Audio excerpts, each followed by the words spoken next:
So I just recently returned from vacation in New Orleans, and one of the excursions we took was to go on a riverboat cruise to the battlefield where Andrew Jackson won the Battle of New Orleans.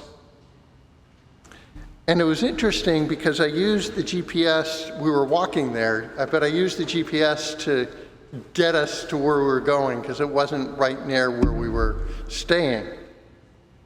But it was interesting, as we were going, they were doing construction on the sidewalk, like for probably a good quarter of a mile, and that was not in the GPS directions. And so we kind of got stuck as to exactly what we were supposed to do, because where we were supposed to go was not actually very obvious. We actually were called to walk through the aquarium to get to the other side of where the construction was sort of completed to get to the Creole Queen, the ship we were going to be on. So we needed to ask for help to figure out exactly what to do. And actually, as we were going along, the directions got a little more hinky again, and we had to stop and ask someone else for directions. And really, that is what can happen in our lives. As we go on that journey, we're not always given the good direction or the clear directions of how to truly act and live. Because when we listen to the world, we really truly can lose a sense of how we're supposed to proceed. It gets unclear. Sometimes we walk into, construction, and we're not really sure how to go. So ultimately, what should we be looking for? God. For ultimately, God will give us the directions that will help us. Because ultimately, if we listen to the world, what does it tell us to do? It tells us to listen to ourselves, to really sit and self-determine who you are. What will make you happy? What will lead you to the greatest sense of joy in your life? You should be able to figure that out on your own. Just look within yourself. But ultimately, that's going to lead us into a place where we're not sure what to do. Because the reality is, we think we know ourselves, and we think we can discover who we really are. But we can't. No human being can do that on their own. And no other human being can actually help them to discover that on their own. Rather, we need God to show us the way. For God and God alone knows who you truly are. He can read your heart in a way that even you cannot, and that surely no other human being can. And it is God's directions, and those directions alone, that will help us to determine ultimately what our behavior should and must be.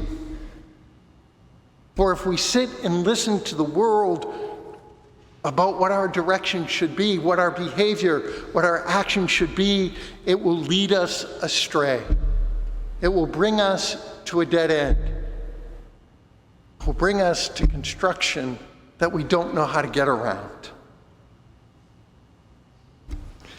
And the wonderful thing is, as we hear in today's readings, God, who alone will give us the perfect gifts to ensure we can act as He desires us to act. The grace of God will give you what you need. We just have to be open to that grace. We have to be willing to respond to it. We have to be willing to listen to God's directions. But when we do that, when we accept those gifts and behave accordingly in the way that God is directing us, that is what will open us to be able to accept the salvation that God desires to give us. Because we have to recognize we can never earn, merit, or deserve salvation. There is nothing you can do on your own to get you to heaven. That happens through Christ and through Christ alone. Salvation is not possible by any other name, but by the name of Jesus. It is through his cross and his resurrection that salvation becomes a possibility for us. But we do have a part to play. And that part is about, again, opening to God's grace. It is about seeking to hear his word in our lives, to allow God to open our hearts to understand who he has truly created us to be and how he has determined what our actions should be. And that is essential to understand because, as St. James tells us, we must therefore be doers of the word and not only hearers.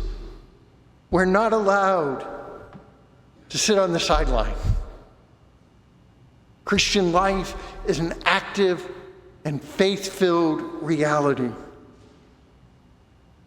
We cannot delude ourselves claiming to be Christian when our lives may well speak differently. When we listen to the world, we drown out Christ. When we decide to self-determine, we drown out Christ. May we open truly our ears to hear the Lord. Open our hearts to truly feel his presence. And may we truly see the path, the journey that he is calling us to walk on. And may we do it as that doer of the word. May we not simply hear what God is calling us to do, but live out what God is calling us to do.